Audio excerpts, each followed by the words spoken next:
We left off with Nahum chapter 1, verse 11. And to momentarily review, the writer of this small book intended for us to take the opening 10 verses as a unit. This unit was to be understood as a psalm or a hymn.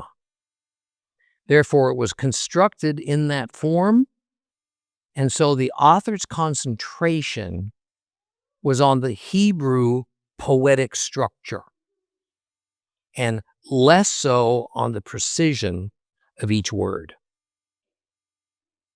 Therefore, it is more important than ever to know the context behind those words. And to discern that requires a knowledge of historical and current circumstances for that prophet. In this case, the context was that Assyria, represented by its capital city, Nineveh, was a cruel, a brutal taskmaster over Israel, as well as over virtually all of its conquered territories and peoples. And for this reason, God was going to pour out his vengeance of wrath upon Assyria, and they would never exist, at least in this form, ever again. Let's reread a few of the verses. So open up your Bibles to Nahum 1:11. Nahum 1:11. We'll read to the end of the chapter.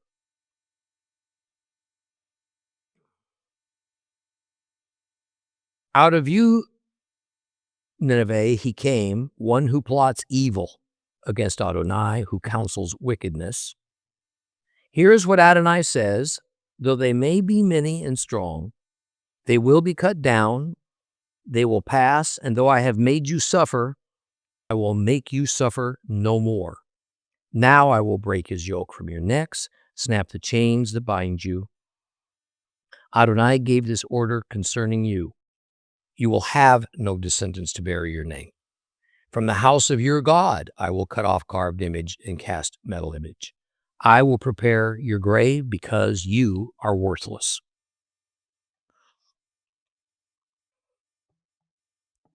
So Nahum verse 1:11 says, out of you, Nineveh, he came, one who plots evil against YHWH, who counsels wickedness. Then verse 12, here's what YHWH says, though they may be many and strong, they will be cut down, they will pass, and though I have made you suffer, I will make you suffer no more. Look, these two verses work together. So they're better read together. We have to begin our understanding of verse 11 by going to its final words, which in English are often who counsels wickedness, or worthless counselor, or wicked counselor. So now knowing this, the he who came out of Nineveh is that worthless counselor. In truth, the word Nineveh's not there in the Hebrew. In fact, assuming that the out of you means a place, not even the place is positively identified. Or is it?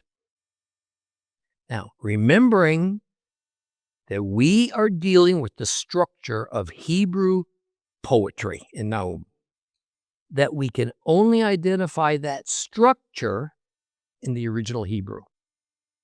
Then adding in that the typical way that a verse starts and stops in our Bibles, we find that does not line up with Hebrew poetic structure. Rather, we need to see this passage in the form of the line lengths of poetry that Nahum is using. So, using English words Here is how the poem is structured, okay? Line 1, from you he has departed. Line 2, a plotter of evil against YHWH. Line 3, counselor of Belial. Line 4, now this begins verse 12. Okay, thus says YHWH. Line 5, now what's the next words in verse 12? Are they not strong and ever so numerous? Okay, we'll stop there. Here's the point. In poem, line 5, it consists of 4 Hebrew words. And when we take the first letter of each of those Hebrew words, we get the word in Hebrew, Assyria. Technically, we get the word Asher. Very cleverly done. So any doubt about where this wicked counselor, Belial, is coming out of, it's erased. It's Assyria. So who or what is this Belial? What does it mean? Now, scholars have taken a number of approaches, and some assume this must be the leader, the king of Assyria, who nearly certainly at this time was Sennacherib. So the thought is that he is departing from Judah, and this verse could read, out of you, Judah, Sennacherib came. But that makes little sense because the entire book is about Assyria, and Judah's off stage. Because while what happens to Assyria is very bad for Assyrians, it works out really good for Judah. I have no problem just dismissing this as meaning Sennacherib leaving Judah.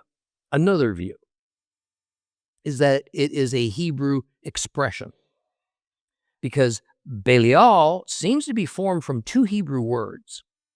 The first indicating something just negative, the second word as relating to be of value. So bad value or worthless. In time, it was used by rabbis and sages to mean, after a vowel change, a generally wicked or corrupted person. That when read, it was literally yokeless. It was even used at times as a substitute for Sheol, the grave, the place of the dead. Here's the thing. It can also mean a kind of abstract, hazy concept of wickedness in general. Or it can be referring to a person. In the Jewish work called The Testimony of the 12 Patriarchs, Belial was just another name for Satan. Now, whichever it is highly negative and derogatory. And whether it is referring to a spiritual force or a human king, we need to understand this word as meaning the personification of evil or immorality in all of its many forms. So, if I were to reword verse 11 to express what it means to modern Westerners, I would put it this way. Out of you, Assyria, he came, the one who plots evil against YHWH, the counselor of Belial. In other words, I'd make Belial into a proper noun, a name, and just leave it as we find it in the scriptures, not bother to translate it to another language. At the same time, no one was actually named Belial, any more than a person would be named Satan. All right, so it was mostly a nasty epithet of the human person they were talking about. It can also expand to include the enemy forces led by this person, whether human or demonic. So here's the thing we always have to factor in. See, these prophets tended to blend the cosmic or spiritual with the material. That's how they saw things at that time. At the same time, they are perhaps using words to describe material people, objects, behaviors. They can overlap into the spiritual aspect of it. I coined a term many years ago that is meant to convey this mysterious phenomenon. I called it the reality of duality. That what goes on upon earth can and usually is a mirror of what is going on or has gone on in heaven. But it's a one-way street.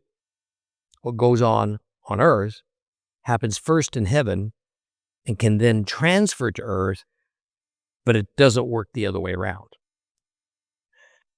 So in response to this accusation and calling out of verse 11, in verse 12, we get YHWH saying that he is going to cause bad things to happen to Assyria.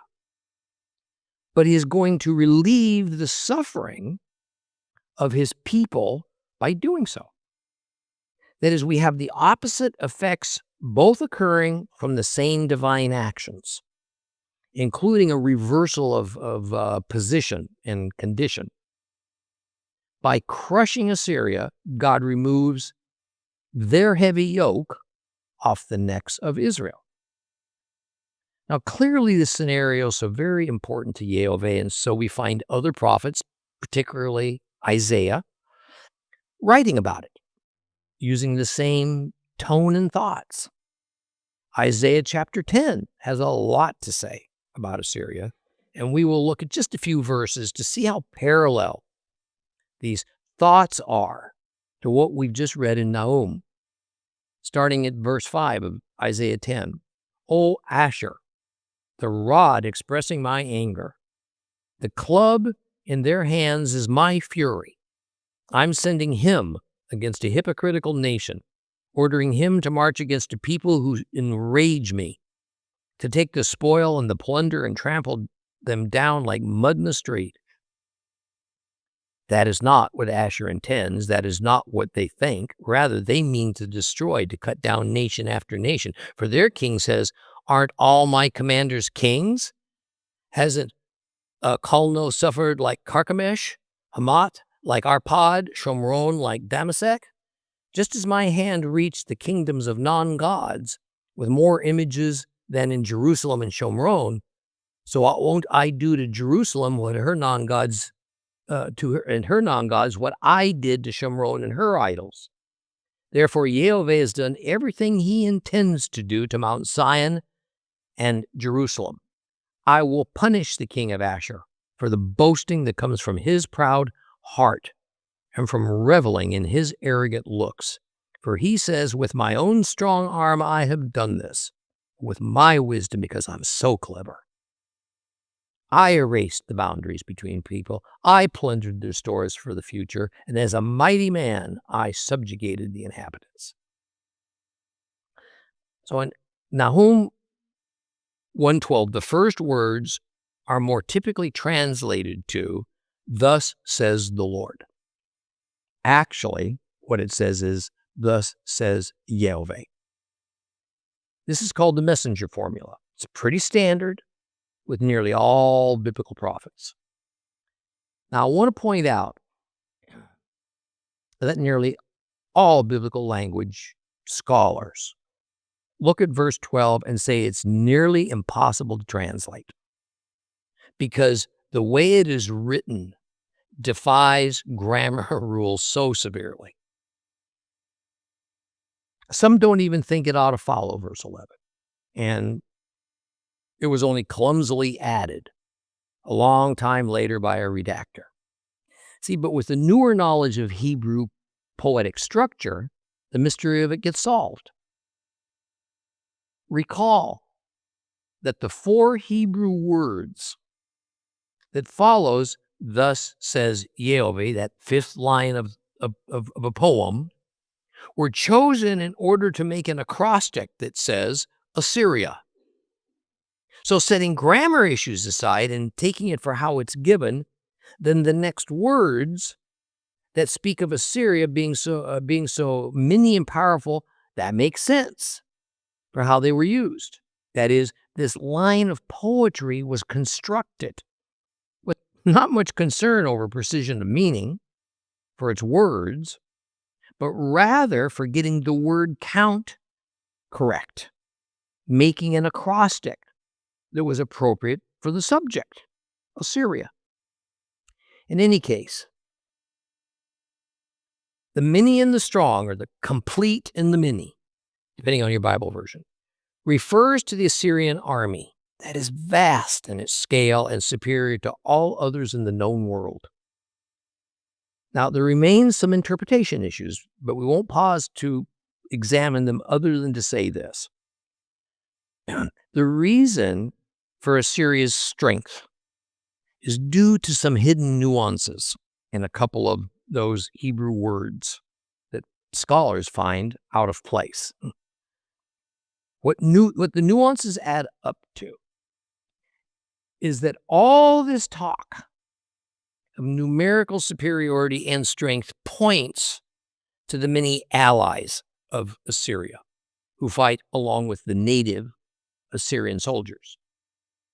Assyria, being an empire, regards the many nations they conquered as now being allies. And when an empire is formed, one of the advantages for the empire builder is the addition of each nation's soldiers to its army. That's what's being referred to here. Yet, despite the combining of all those armies, the next part of verse 12 says, "They will be cut down and they shall pass." This means not just defeated in battle, but destroyed, not able to fight again. Okay?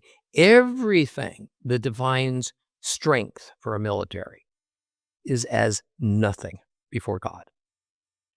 Numbers matter not at all. The weapons used matter not at all, and neither does any strategy they could devise to defeat God's plan.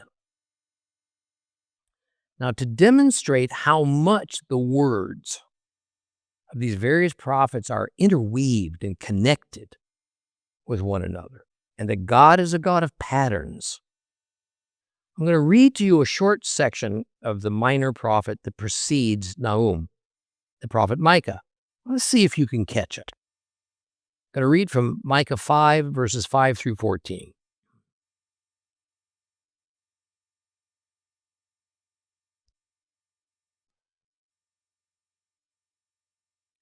They will shepherd the land of Asher with the sword, the land of Nimrod at its gates, and he will rescue us from Asher when he invades our land, when he overruns our borders. Then the remnant of Yaakov, Jacob, surrounded by many peoples, will be like dew from Adonai, like showers on the grass, which doesn't wait for a man or expect anything from mortals. The remnant of Yaakov among the nations, surrounded by many peoples, will be like a lion among forest animals, like a young lion among flocks of sheep. If it passes through, tramples, and tears to pieces, there will be no one to rescue them. Your hand will be raised over your enemies. All your adversaries will be destroyed. When that day comes, says Yehweh, I will cut off your horses from among you and destroy your chariots. I will cut off the cities of your land and lay waste to your strongholds. I will cut off sorceries from your land. You will no longer have soothsayers. I will cut off your own carved images and standing stones from among you. You will no longer will you worship what your own hands have made. I will pull up your sacred poles from among you and destroy your enemies. I will wreak vengeance and anger and fury on the nations because they would not listen. I'm only going to briefly speak about this important Micah passage. You can go to the Torah class lessons on Micah to get a more detailed explanation. But here's the point as it concerns what we have just heard in Nahum 1:12. Just as the Assyrians were militarily superior, God still demonstrated his omnipotence by doing the unthinkable, the otherwise impossible. He personally cut them down. without using a human army. This happened. It was recorded in the book of Kings. 2 Kings 19, starting at verse 30. Meanwhile, the remnant of the house of Judah that has escaped will again take root downward and bear fruit upward. For a remnant will go out from Jerusalem. Those escaping will go out from Mount Zion. The zeal of YHWH Sebaot will accomplish this. Therefore, this is what YHWH says concerning the king of Asher. He will not come to this city, even shoot an arrow here. He will not confront it with a shield or erect earthworks against it. By the way he came, he'll return. He will not come to this city, says YHWH, for I will defend this city and save it, both for my own sake and for my servant David's sake. That night, the angel of YHWH went out and struck down 185,000 men of the camp of Asher. And early the next morning, there they were, all of them corpses, dead. So Sennacherib, king of Asher, went and returned to live in Nineveh. See, Israel never had to lift a finger to defeat the Assyrian alliance of armies.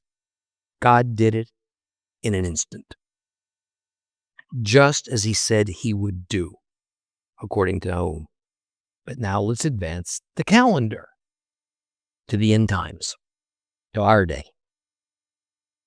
Micah chapter 5 reveals a condition in which Israel will be back in the land and have tremendous military superiority. The superiority won't be in the number of troops they have, but rather in the amazing arsenal of weaponry that they have. And during this time, the nations of the earth will gather together to come and attack Israel in the end times battle we call Armageddon. But God is going to use that same pattern that he used against Assyria similarly to Israel, and for a similar reason. And what's going to seem the most irrational, almost paradoxical thing to do, God is going to destroy all of Israel's superior weaponry just as they're attacked. And so suddenly their lack of military advantage just opens the door to a rather easy victory of the nations. The nations will see this, be joyful, assured that Israel will be quickly defeated. But suddenly, the Lord defeats those vast forces of the nations supernaturally, while Israel stands more or less on the sidelines. How strange. But why? Because God is so omnipotent. And the strength or weakness of anyone's military will matter for nothing in the end times war to end all wars. And as a result of what happens, God will be recognized for who he is. He shall claim the victory, and there will be no denying it. Thereby YHWH receives the glory. Yeah. Ironic is much too small of a word to apply here. I mean, the only explanation for YHWH doing things this way is that he's decided it. It's his pattern from the ancient times to operate this way. Now, the final words of Nahum 1:12 are, and though I have made you suffer, I will make you suffer no more. So here, mid-verse, God turns from addressing Assyria to addressing Judah. This prophecy, of course, proved to be true when Babylon and the Medes teamed up to destroy Nineveh and to essentially take over the Assyrian Empire. Yet this end of foreign oppression for Israel was to be rather short-lived, about 130 years. Shortly after 600 BC, Babylon would come to invade Judah, exile the bulk of the population to Babylon proper, rather than scattering the Judeans all over the continent as Assyria had done to Ephraim Israel. Now, this prophecy, like almost all others, will have a minimum of 2 fulfillments over historical time. So indeed, after 70 years of exile in Babylon, the Judeans were freed, given permission to return to Judah. Not even 10% of those exiles elected to return. Nonetheless, just as God made his people suffer for their rebellion against him, he then turned on their oppressors for a time. The effect of God turning his wrath towards Israel's oppressors is also an end to Israel's affliction. See, this pattern would happen again at the hands of the Romans. But the length of time of the affliction of the Jews by God was 19 centuries. Still, in each occasion of this fulfillment, it grew in scope and in completeness. That is, the part that says you will suffer no more had an unspoken asterisk.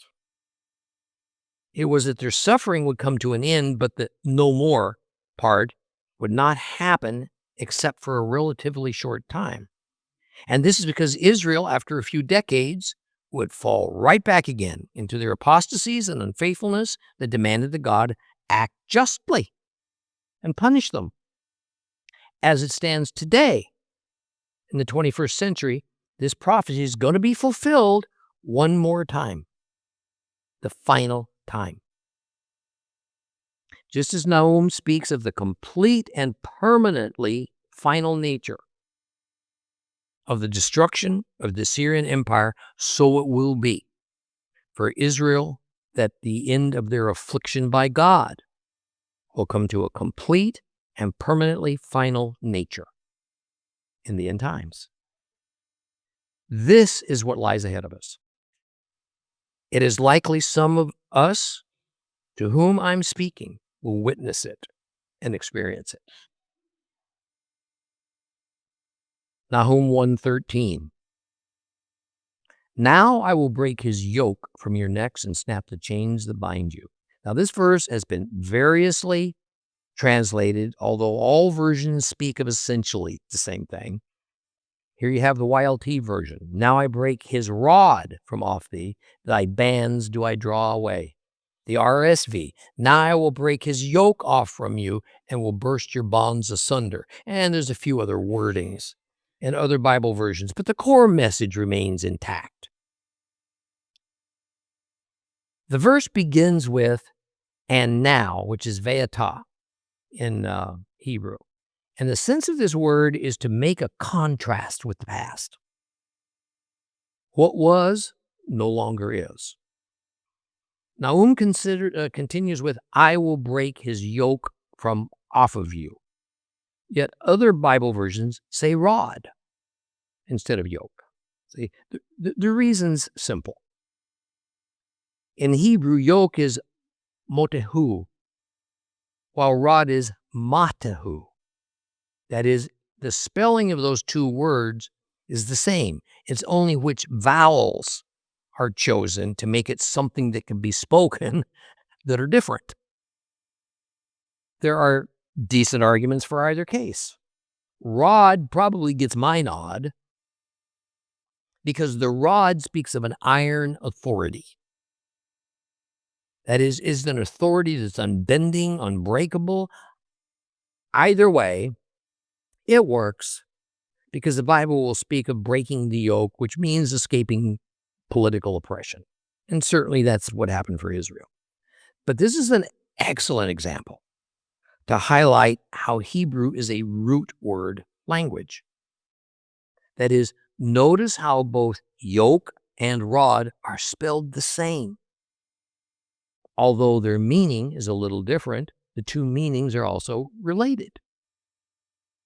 Both have to do with authority and an imposed obligation. Interestingly, In the ancient Assyrian annals, King Sennacherib talks about his conquering of Judah by writing, "I laid waste to the large district of Judah and put the straps of my yoke upon Hezekiah, its king." So Nahum 1:14. God gave this order concerning you. You will have no descendants to bear your name. From the house of your God I will cut off carved image and cast metal image. I will prepare your grave because you are worthless. Verse 14 has Nahum switching back now to addressing Assyria from addressing Judah in verse 13. And the first question about this verse is, to whom exactly is this speaking? Is it meant to confront the king of Assyria or its god, Asher? Or is it referring to the totality of Assyrian power being personified as though it was a single person? Okay. Essentially, the you that Yehova is addressing means the army, the people, and the king of Assyria is a single unit, as them having a unified corporate personality and accountability. And now this brings up a tough subject, but only because of certain attitudes in the West that have arisen in the 20th and 21st centuries. In modern times in the West, there is a viewpoint that seeks to separate the responsibility and accountability of a nation's leaders from that of their army and from that of the nation's civilian populations. Yet, that's not how God approaches it. While leaders are usually held more accountable than either their armies or their citizens, it's only a matter of proportion. It's not black and white matter of one or the other. God will judge the earth in two ways, corporately and individually. It is individually judged when it comes to salvation, personal obedience to Him, and our behavior. But corporately, it is mostly based on a person's political affiliation. That is, your association, your allegiances, your membership to a particular nation. So, while from a spiritual judgment standpoint, God's determination is person by person, from an earthly physical standpoint, God's determination is corporate. Your corporate affiliations with your chosen congregation, your chosen political party, to your nation as a whole. Now, we see this throughout the Bible. We should not assume, for instance, that every last Assyrian was evil and barbarian in God's eyes, nor should we assume that every last Israelite was wicked and unfaithful just because the nation as a whole was punished and exiled. Yet even the righteous suffered as collateral damage in a corporate national judgment. So in matters of war, for instance, the entire nation, leaders, soldiers, and civilians are all lumped together to suffer a corporate outcome. God is not going to punish some Assyrians, but not others, for the acts of their nation, partly because in such a judgment as is about to happen to Assyria, there's no reasonable way to protect a few but to allow the others to suffer. In the ancient world, there was no greater horror than to not have descendants. A man who married and found his wife barren would, with the fewest of exceptions, marry again, sometimes in the form of another legal wife, perhaps a pseudo-marriage with a concubine, for the entire purpose of that woman bearing him children, hopefully sons, to carry on that bloodline. The Torah commands the levirate marriage system, that if a man dies before his wife can bear him a child, and often before that deceased man's wife can give him a son, for the sole purpose to continue on that man's bloodline. See, this wasn't especially unique for ancient Hebrews. Therefore, when next in verse 14, God says he's going to cause the Assyrians to have no descendants to bear their name, that threat is chilling. Families will have no future. Certainly, this message is directed both to the king and to everyone else in Assyria. Any hope of a dynasty, which is what every king hoped for, was erased. This is describing the completeness of the end of the Assyrians as a people group, but also the end of the Assyrians as a malevolent earthly power. Their period of world domination is over. Now, the continuation or discontinuation of name and seed, that means approximately the same thing. Your name is representative of your identity and your attributes. Your seed are your offspring. Now, let's discuss something that was understood by the ancients, but is totally obscured in the modern era, especially for Westerners. I'm going to show you this rather briefly, not to get bogged down. The ancient kings had obelisks, memorial stones, even entire buildings created so that their literal names could be chiseled upon them. And nearly always, mention of their god would be included as an essential part of their royal identity. So sacrifices would even be offered to those stones and obelisks and buildings. Thus, when a nation was conquered, it was standard for that conquered nation's kings to have their names erased. Sometimes the new foreign king would replace the former name with his own, which of course included allegiance to whatever god that new king worshipped. So YHWH in name and in attributes takes over the nations he has conquered. YHWH would literally take the throne away from Assyria's gods. Here's where our understanding of the Mesopotamian base 60 math system, as I explained in the introduction to Nahum lesson, that lesson comes into play. Okay, Assyria's gods not only had names, they were also assigned numbers, because numbers and math were seen as cosmically significant to them. Marduk was 10, Ishtar was 15, Shamash was 20, Nanah was 30, Ea was 40, Enlil was 50, and finally Anu was 60. 60 was the supreme number, because that was the greatest fundamental number of the base 60 math system. The three greatest gods then were those with the numbers 40, 50, and 60. Now this generates a musical ratio of 4 to 5 to 6, which has to do with cosmic vibrations that form an inaudible sound to which the universe operates in rhythm. Now, of course, this is mostly mythical, but it is how the Assyrians and most ancients of the Middle East understood the order of the world in the skies above. Now, clearly, the book of Nahum incorporates a similar structure, and this structure spoke to the people of this era, even though it has been mostly lost to us. Okay, enough. Let's move on.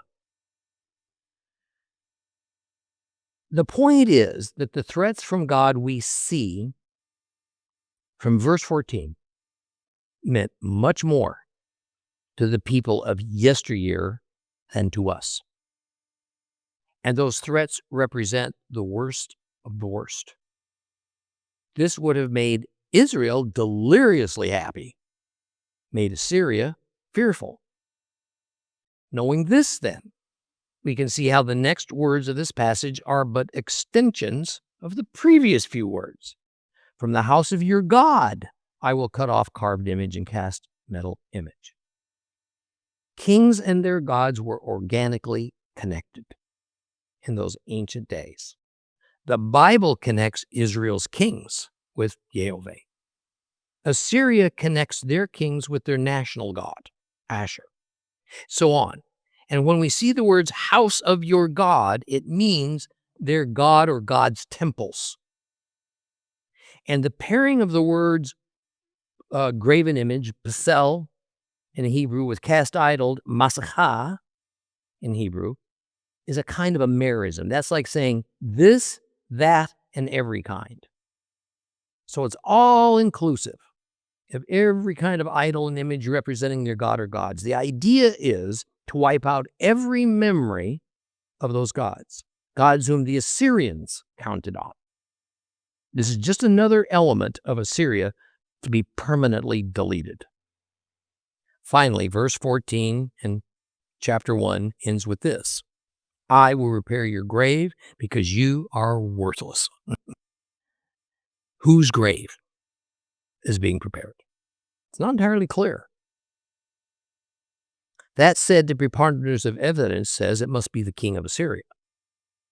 When covenant treaties were made, especially among kings of the ancient world, a common curse included in them was that if one party or the other violated it, the issue of the violator's grave became front and center.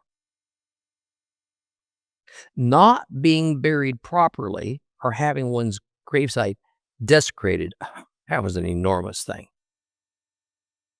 I mean, look at the pains the Egyptian kings went through to have their grand burial sites built, such as the pyramids. I mean, the afterlife was incredibly important to them. Thus, God implies that He will determine their afterlife. God will determine their grave, and it sure won't be good for those who hate Him. His people, His laws, and hate His commands. Let's move on to chapter 2. Open your Bibles to Nahum chapter 2.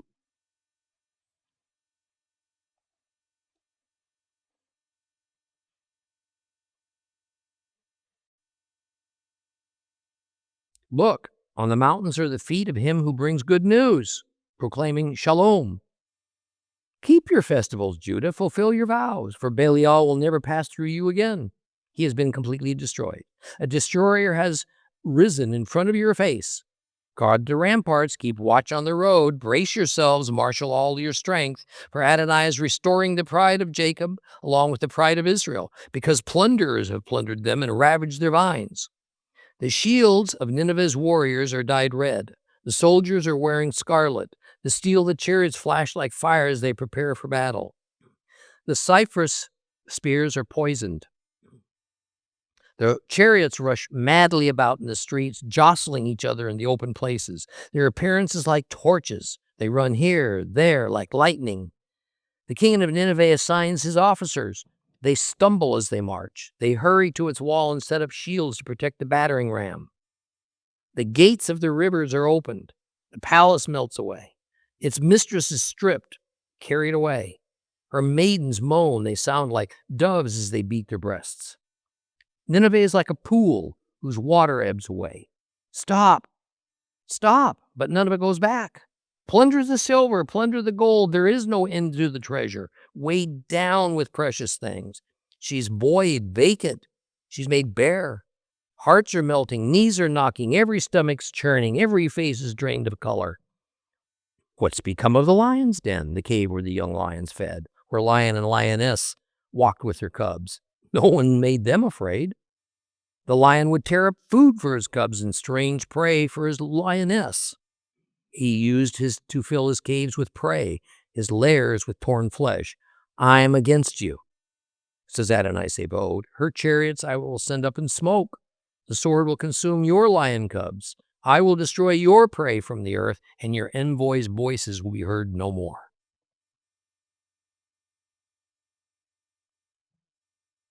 Now, what we witness leading up to this second chapter is that evil will not reign forever.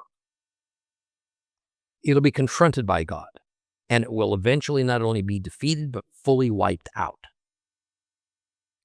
Evil comes in so many hideous forms that it's nearly impossible to list them all. But God has a plan, and it is advancing, and it took an enormous step forward with the advent of Yeshua of Nazareth. Sometimes due to circumstances, getting free from our political circumstances, such as what the Iranians, the North Koreans, the Cubans face, is nearly impossible, and it's out of our hands.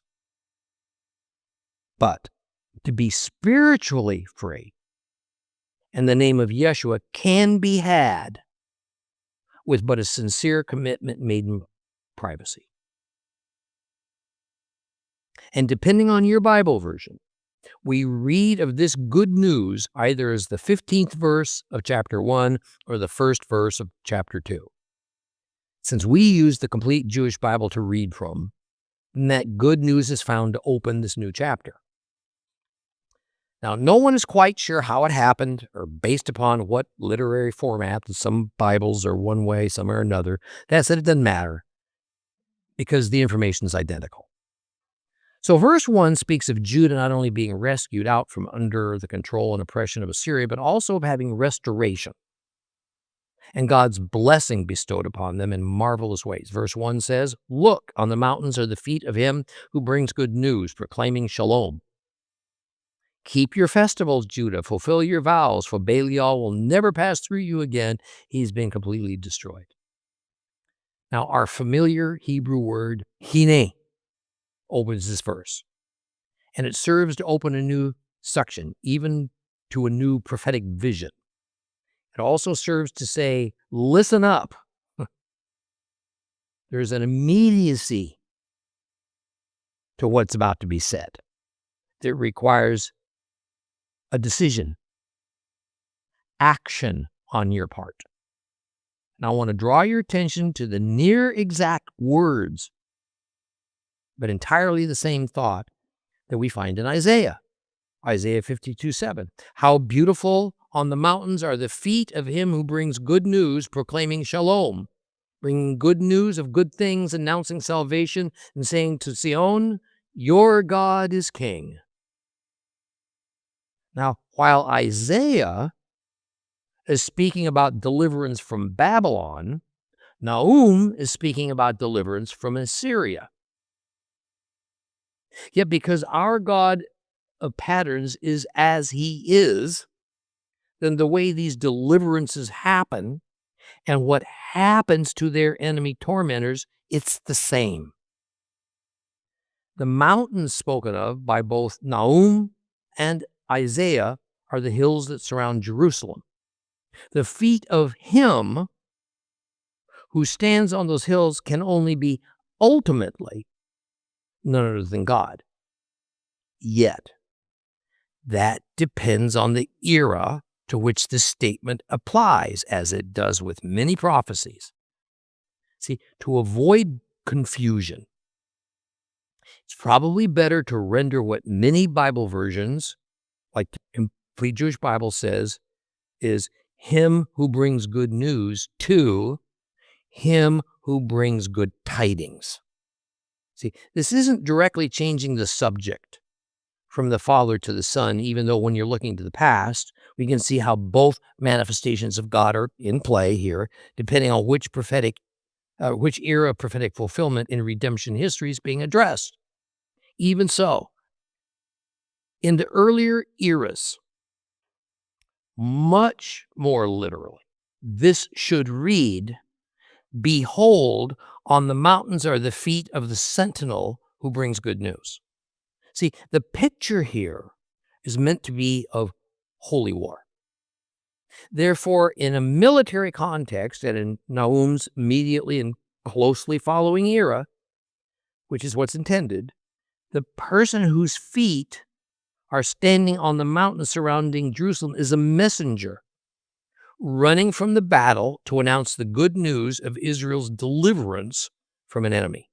We could just as easily say the good news of Israel's salvation, because depending on the era, both the idea of deliverance and the idea of salvation apply. This is because in the eras before Yeshua, the English term salvation would have been inappropriate because salvation is a matter of the heart. It has to do with sins and of he who supplies that forgiveness. Rather, prior to Yeshua, the interest was always in Israel being delivered from an enemy invading force. A long time later, when this prophecy was again fulfilled, then the word salvation becomes more appropriate because Yeshua died on the hills of Jerusalem to bring spiritual salvation of eternal souls to his people. And from the perspective of our current era, the better word must once again revert to deliverance, not salvation, upon Yeshua's future return, because Yeshua's coming back is meant to rescue and validate, and it's for validation upon those who are his and his father's, and wrath upon those who are not. His return, when Zechariah tells us that indeed his feet will stand on Jerusalem's mountain, is about delivering Israel from annihilation. And also believers who have already been saved from God's wrath. The reality is that the moment of Yeshua's return marks the end of when people can make a decision to trust in him. Salvation is put on pause for those who are not already saved. Okay, we're going to wrap it up here, and we'll resume next time with chapter 2, verse 1. For more teachings of real Bible study and to rediscover God's Word with Tom Bradford, visit Torah Class today on the web, streaming TV, or download the Torah Class mobile app.